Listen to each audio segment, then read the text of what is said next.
What's going on, guys? Today we have torn the truck all to pieces, and I'm going to try to catch you up in this time lapse on what we did, but pretty much we tore everything down. The front clip section was definitely the hardest part of all because all of the bolts and everything were covered with undercoating, and it was just a very tedious process trying to get all the bolts apart. So I think that we got everything apart without causing damage or anything to the front clip section. I also did some work on the firewall, just cleaning up all of the undercoating that was on there and scraped everything off of that. Most of it I had to take a propane torch to and not really heat it so much that it was catching on fire, but hot enough to where it was melting, and I could real quickly take a little scrape at it with a scraper. And then I was just going through and having to repeat that over and over and over to kind of catch up to where we are now, which is, I mean, we're still not even close to having all the undercoating off of all the panels, but we are in a better position than we were when we started this video. All right, so I'm gonna briefly take you around, just kind of show you every panel pulled apart. Actually, they're in pretty good shape. So the hood is just kind of temporarily laying down there on the floor. The core support actually cleaned up pretty good. I'm still just sanding on it and everything, getting it ready for some primer. And we've got the wheel tubs. We haven't done anything with those. The fenders we're still working on cleaning up. The other one's obviously laying over there. And as you can see on this one laying on the floor, you can kind of see the scrape marks from where I've been heating it, taking a little scrape, heating that section, taking another scrape. And unfortunately, this is really the only good way that I can think of to get this stuff off of here. So the crazy thing is that we're actually going to be reapplying this kind of stuff back on the truck. It was just really rough looking, looked like mud almost underneath here. So rather than just spray painting over top of it, I wanted to get this stuff off of here, make sure the metal was all good, which actually everything looks really good. So now we're gonna be able to go in here and put some new stuff on there and make sure, because a lot of this stuff is actually peeling off and everything. Like up here, you can see how it's just kind of flaking off. So this stuff really wasn't even good to begin with. So we're just going to be reapplying this kind of stuff, just making it better and getting it done properly. All right, so the next part, the firewall, actually all cleaned up. This is kind of what we're wanting to prep those panels to, just nice. Put some self-etching primer on there if there's any bare metal. And then we're gonna do the same thing with the frame. This is gonna be a very time-lapsey video, but hopefully it's a satisfying time-lapsey video, and there's a good end product by the time that this video is over.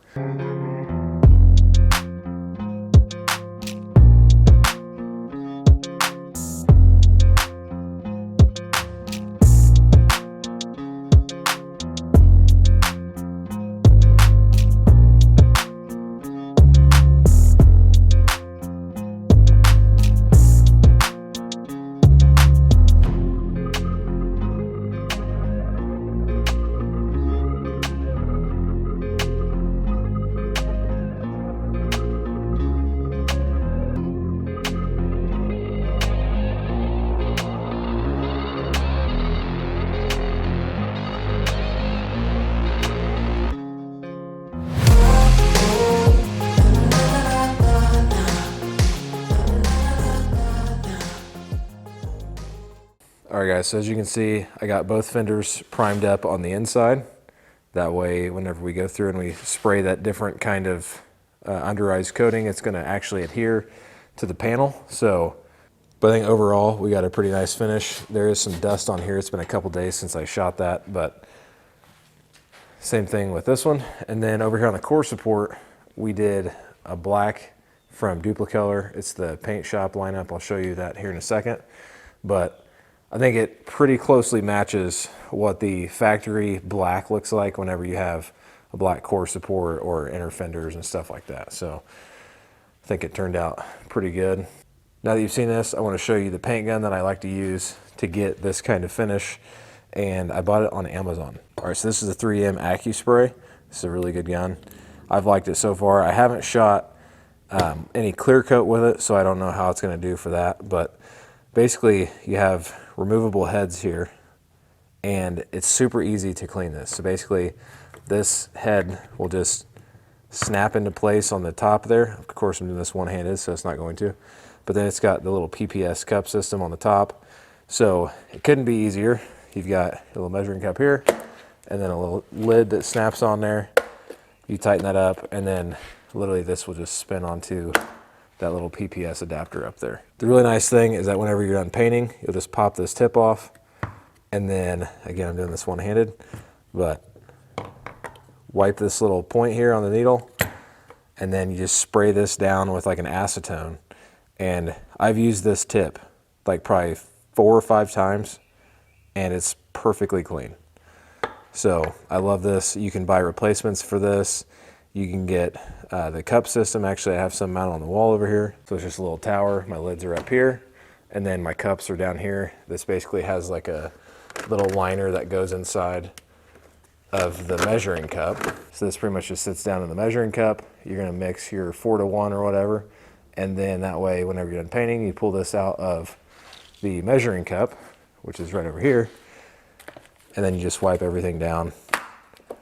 So as you can see, swap your liner over, and you're ready to go. All right, so I'm gonna leave a link to that gun down in the description, because I think, especially for just around the shop and stuff, it's been really nice. And it shoots primer on really good. Shoots base coat on pretty good. I haven't really clear coated with it, so I can't really say how well it does with clear coat, but it's 24 PSI max. So just depending on how your paint should be sprayed, you might just keep that in mind, because all the tips are 24 PSI max. But it is absolutely perfect for spraying things like the core support. Highly recommend it. And it's very versatile. They give you like 2.0 tips, 1.8 tips for your high build primers, or even like some thinner undercoating and stuff like that. You can shoot through there. And they give you a 1.2, 1.3, and a 1.4, I believe. Yeah, 1.4. Anyways, it's just a really good gun. Highly recommend it if you're just doing some parts here and there. And I will be trying to spray an entire car with it, so I will keep you guys posted on that. I don't see why it wouldn't do an amazing job. Again, you just have to keep your paint in mind on what kind of PSI it's required to spray at. I do have these 2 panels here left, so I will be scraping those off camera, getting those all prepped up, cleaning the floors obviously, and then I have been working on the frame over here too, so just been grinding this all down to metal, and then I'll go through there and restore it. On another video, I restored the frame from the cab back, so we just have to get up here at the front cab mount and forward, and then everything will be nice and restored. Same thing with the leaf springs and all that stuff. So another thing I said I'd show you was this Duplicolor paint shop, and this stuff has been really good. There's no mixing or anything required. You just kind of like stir it up, and it's ready to spray. So it dries super quick. There's no kind of like recoating times, and I just think it's really good. That color was jet black, and I think it matches all of the factory black stuff really well. All right guys, so that's gonna be it for this video, but we are painting the Chevelle this weekend, so there will be a video coming out for that very, very soon. So be watching for that. If you liked the video, make sure you hit that thumbs up button, subscribe to the channel for more updates, and I'll see you guys in the next video.